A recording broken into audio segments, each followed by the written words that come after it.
Jaya Radha Madhava Kunja Vihari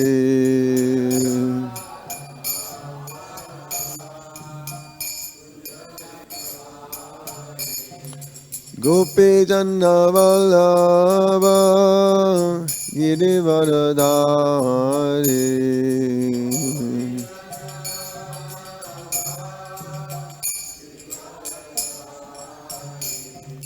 Gopi Janna Vallabha Girivaradhari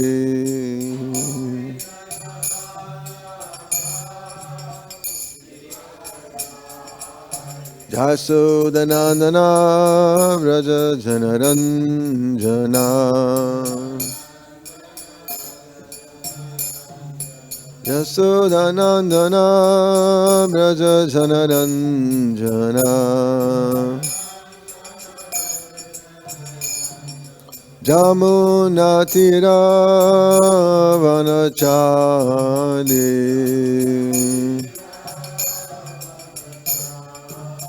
Jamunatira Vanachari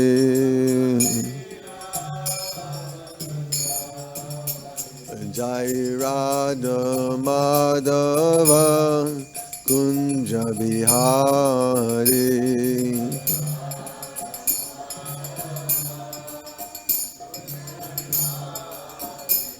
Jai Radha Madhava Kunja Vihari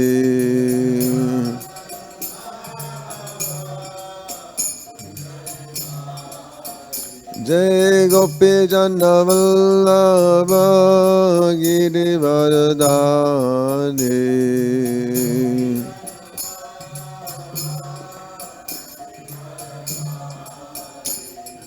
Gopi Janna Vallabha Girivaradhari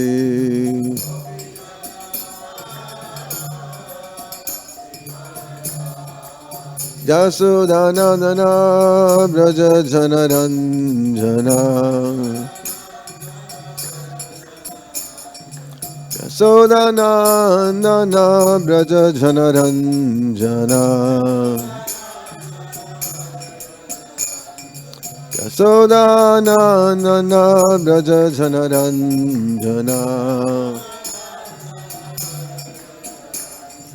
Jamunatira Vanachari Jamunatira Vanachari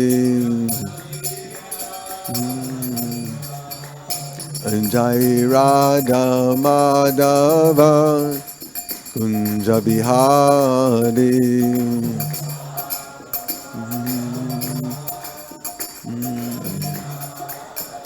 Jai Radha Madhava Kunja Vihari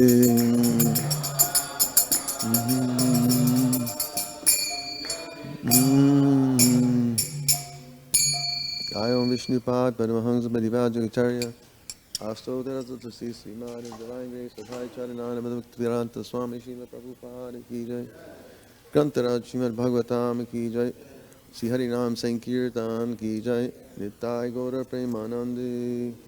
All glories to the assembled devotees. All glories to the assembled devotees. All glories to the assembled devotees. All glories to Sri Sri Guru and Sri Gaudana. Nama Om Vishnu Padaya Krishna Padaya Budale Srimate Bhakti Vedanta Swami Niti Namine Namaste Saraswati Deve Gauravani Pracharine Vishesha Shunyavadi Pastyacharya Shatarine Om Namo Bhagavate Vasudevaya Om Namo Bhagavate Vasudevaya Om Namo Bhagavate Vasudevaya Narayana Namaskritya Naranchaiva Narottamam Deving Saraswati Vyasam Tato Jayamudiraye Nastapreshu bhadreshu nityam bhagavata sevaya bhagavati utama shloke bhaktir bhavati naishtaki. Reading from Srimad Bhagavatam, 3rd Canto, Chapter 26, entitled Fundamental Principles of Material Nature. And today we're reading text number 46. Bhāvanam, brahmaṇaḥ, sthānam, dhāraṇam,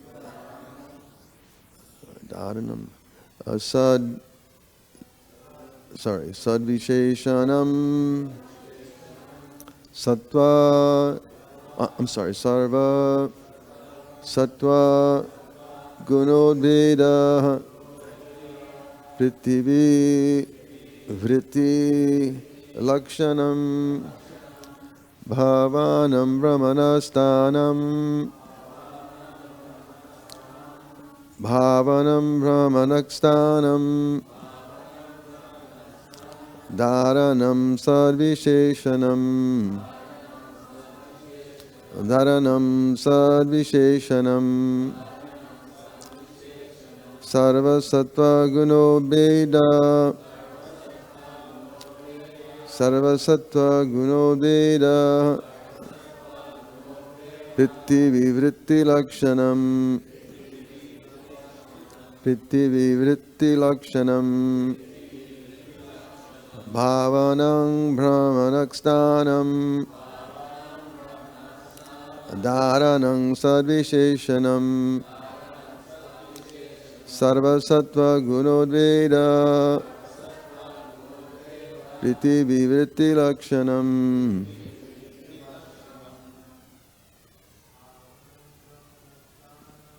Bhāvanam brahmaṇaḥ-sthānam,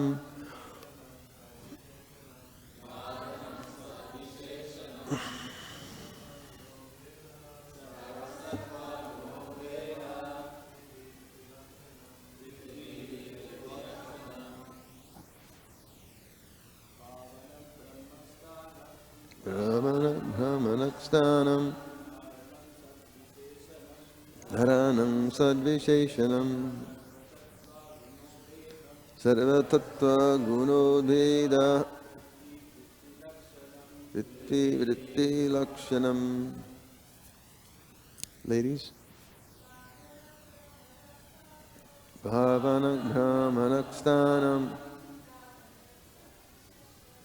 dhāraṇam sad-viśeṣaṇam,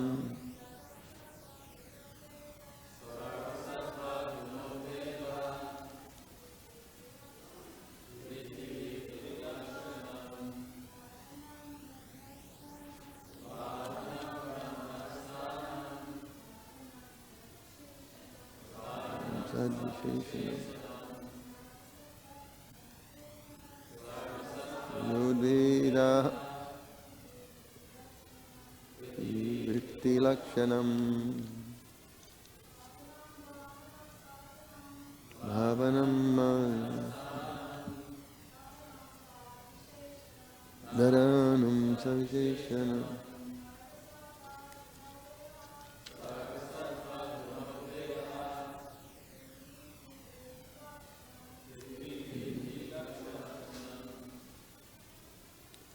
Bhāvanam, modeling forms.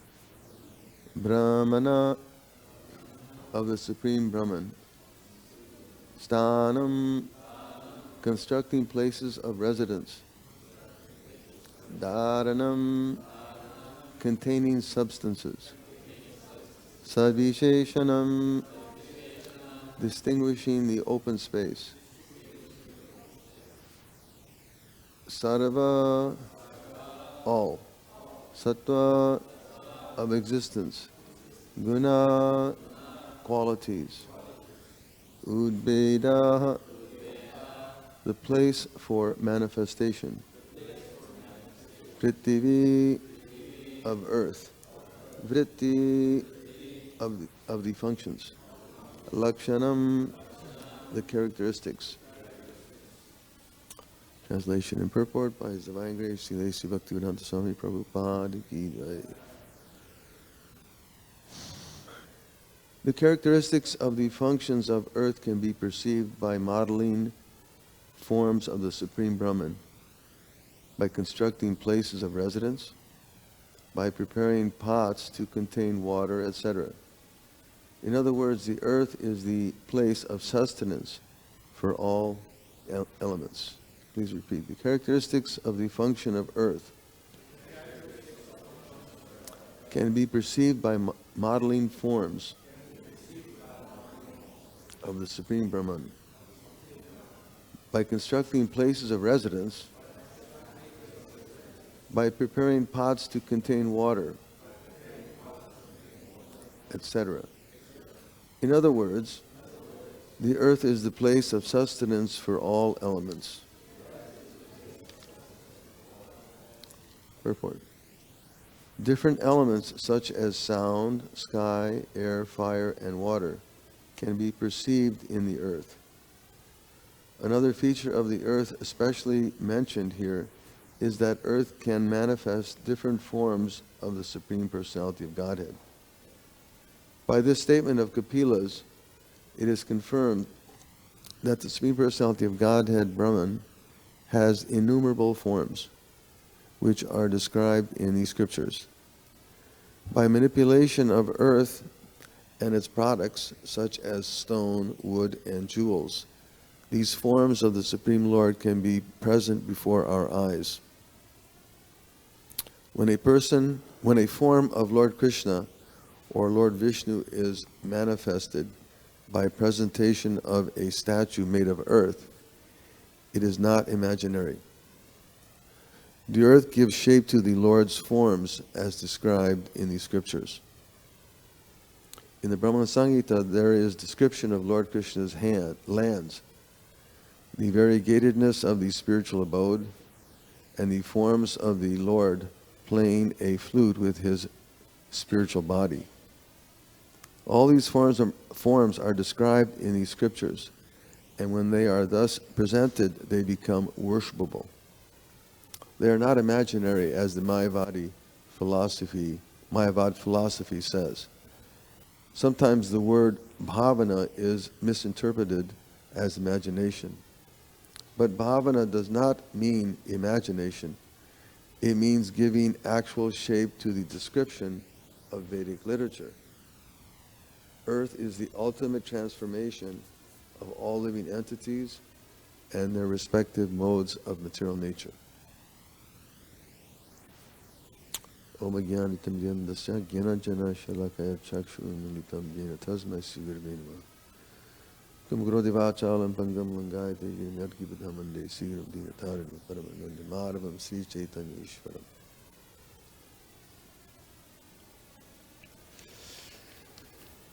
Translation again. The characteristics of the functions of earth can be perceived by modeling forms of the Supreme Brahman, by constructing places of residence, by preparing pots to contain water, etc.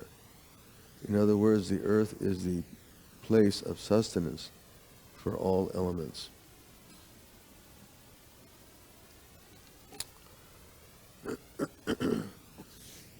So, here we've been reading how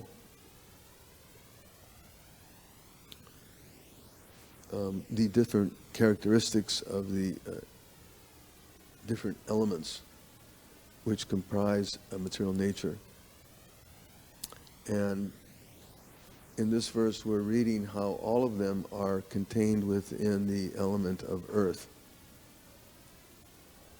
And by its manipulation into various products, as Prabhupada points out here, such as stone, wood, or jewels, this manipulation of the earth can be made into forms of the Supreme Lord, who is present before our eyes. So it's a very good explanation how the absolute truth has form. And that because he's the absolute truth, he can contain both impersonal aspects as well as personal aspects. Impersonal being his various energies, parashashakti-vidhaiva shruyate. The Lord has multifarious potencies, and they're all conducting the affairs of the universe in a very sequential, controlled way. Not that it's just haphazardly occurring, as modern science would like us to know or to believe. But there's a sequence, and there's an intelligent construction to it. And by manipulating or by constructing it in a prescribed way, not that we just out of our own imagination create some form of the deity, but in accordance with those who have realization of what the absolute truth is in his divine form, that earth can be constructed into a very beautiful deity. Just as we have before our eyes here, we have a deity who may be of stone or wood, or can be even of a jewel. And these forms, we can understand to be another aspect of the absolute truth. Again, the absolute truth has both his personal as well as impersonal features. The personal, we understand from Vedic literature, is the topmost, or the clearest or fullest understanding of him. Just like Prabhupada gives the example of talking to someone. You may have a conversation with them on the phone, and you may begin to realize certain qualities of that person on the other line. You may start to develop some idea to some degree. It's impersonal, but you can, to some degree, realize that person. And when that person on the other line comes closer, maybe at a distance still, but you can recognize that there's some form to that person. There's a higher appreciation or a greater appreciation of that person. But when that person is directly in front and there's some interaction, then you develop a more fuller or the fullest appreciation of that person. So similarly, the absolute truth, the Lord, he may be in a distant place, and sometimes and he manifests himself impersonally through the material creation, through the material elements. But when those elements are made into a form, there's a higher appreciation. And when that form, and when you're actually able to communicate with that form, that is, we understand, the Bhagavan realization, or the highest appreciation of that absolute truth. But the Mayavadis, as Prabhupada points out here, because they're deluded by duality and nescience, right? Ichcha-dvesa samukta-hina dvandva-mohina bharata. Because they're deluded, and they think that the absolute truth is made of material elements, just material energies. They can't understand, because they're, again, deluded by desire and hate. There's a inimical attitude toward that kind of a connection or relationship, they don't understand. The impersonalists cannot therefore understand how everything is resting upon that personality, right? Krishna says, Matak Paratanam Nanyan. Everything is resting upon him, upon that personal form. But because they're so deluded by material desires and nescience, that appreciation is not there. And in that case, that personality is not realized. And again, Krishna points that out in the Bhagavad Gita, Viktim Vyaktim Apanam Manyate Mama Buddhaya, that the unintelligent persons think that the impersonal, that originally the absolute truth was impersonal and now has become a person. We don't have any experience of that. We don't have any experience of something coming out of nothing. There's no such history. There's no proof of that. Just like this building, again, the example is such a common example, but this building didn't come out of nothing. But it was put together from various materials, and all of a sudden we have a beautiful building. Again, not that you can conceive of the absolute truth as being nothing, and then all of a sudden it's something. It's not very intelligent, in other words. And Krishna explains that in Bhagavad Gita. Instead, the absolute truth is always personal, as he explains to Lord Brahma, Aham evasham evagre, that in the beginning he was here, and he'll be here during the certain time limit, and then after the creation he'll again remain in his complete form. And that form is given to us, as Prabhupada points out here, in various transcendental literatures, such as Brahma Samhita, where it's described, Chintamani Parakara Sadva Sukopa Briksha, that the spiritual world is made of touchstone, and that there are millions of gemstones, and that there are millions of desire trees, and that there are countless, hundreds of thousands of personalities there, and there's something going on. And in the center of that is the absolute truth, the personality of Godhead. We have a little critter. There are critters everywhere. And this is the complete understanding. This is the correct understanding that the absolute truth, Advaitam Achutim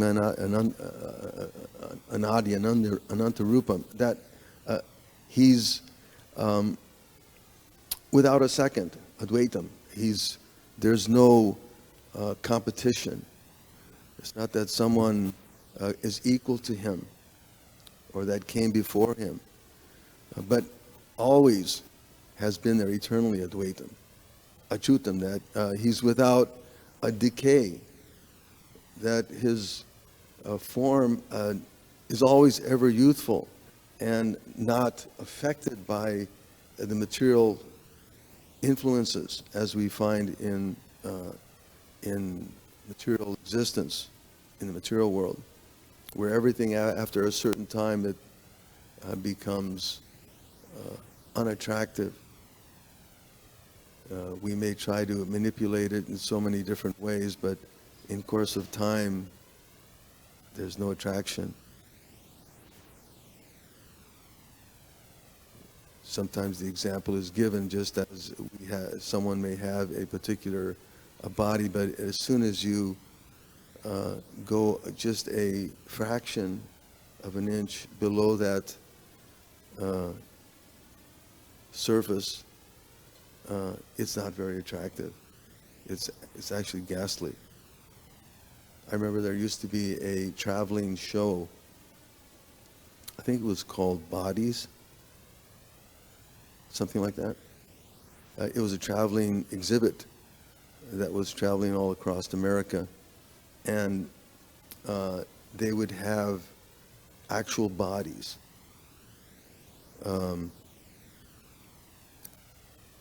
Or they had forms, at least, that were resembling different parts of a human being. And as far as I understand, it was actual bodies. But they were able to preserve it in such a way that you could see what was underneath the skin of your arm or your legs, your face. And it was quite, I guess it's educational for some who are learning anatomy or some kind of medical science. But I remember going to the show, and it would have these bodies that were engaged in various movements. Not that they were moving, but the body was positioned in a certain movement, like walking or sitting or standing. And when you look at it, you you realize that, my gosh, right underneath the skin, it's quite ghastly. There's nothing to be enamored to about. But the absolute truth is not like that. That his body never decays. Anadiyam, that he has no beginning. And it's not that it had to come into being at a certain time. As we find everything in the material world, there's a certain time frame for this building to appear, and there will be a time when it will disappear. But the absolute truth is always there, and always has been there. And Ananda Rupam, that his forms is endless. Again, he has multiple forms. He has many, many unlimited forms, as Prabhupada points out here in the purport. That he has millions and countless forms. You can't count it. But they're all of the same quality. And all of those are engaged in various pastimes, as Lord Brahma states again in his Brahma Samhita. Lakshavaditesha surabhirabhipalayantam Lakshmi sahasrasata sambrahma sevyamanam. He's constantly engaged in activity and with his countless associates in his countless forms. And that he has no beginning. Again, we can understand Adyam Purana, that he didn't come into being at a certain time when, and then all of a sudden manifested everything. But that form has always been there. And therefore he's described as Puranam, the ancient, the oldest person.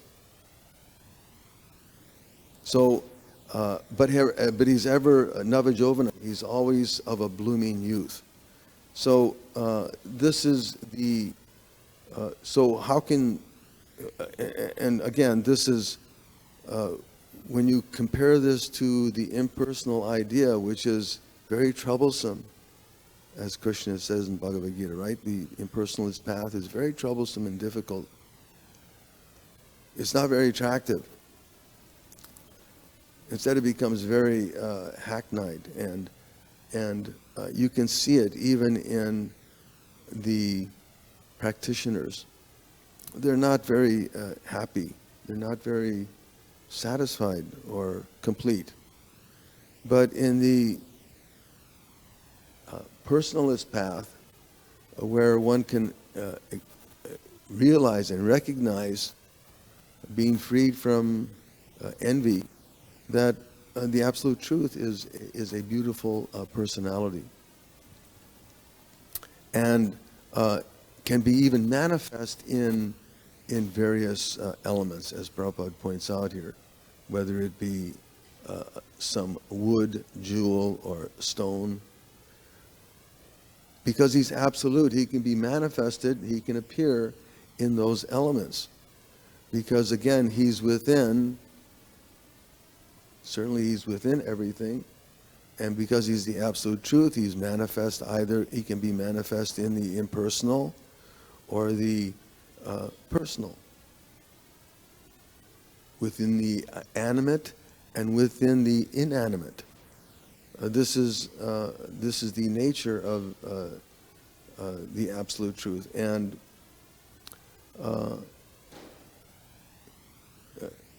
this is not an imagination, as Prabhupada points out here, that the Mayavadis, they consider this to be imaginary.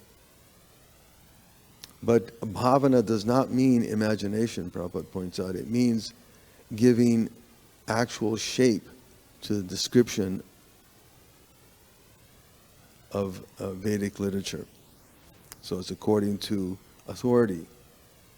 Therefore, earth is the ultimate transformation of all living entities and their respective modes of material nature. Very interesting. But this cannot be understood again by those who are of an envious mentality. It's just not. It just doesn't register. One has to be freed from that envious mentality, and then the Lord becomes manifest. So we'll end there. Are there any questions or comments?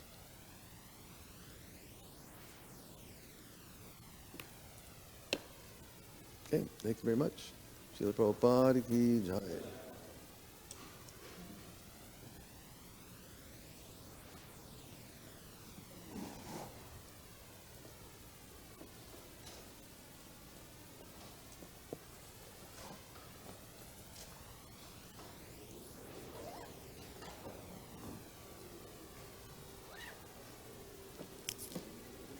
Oh, Hare Krishna. Right.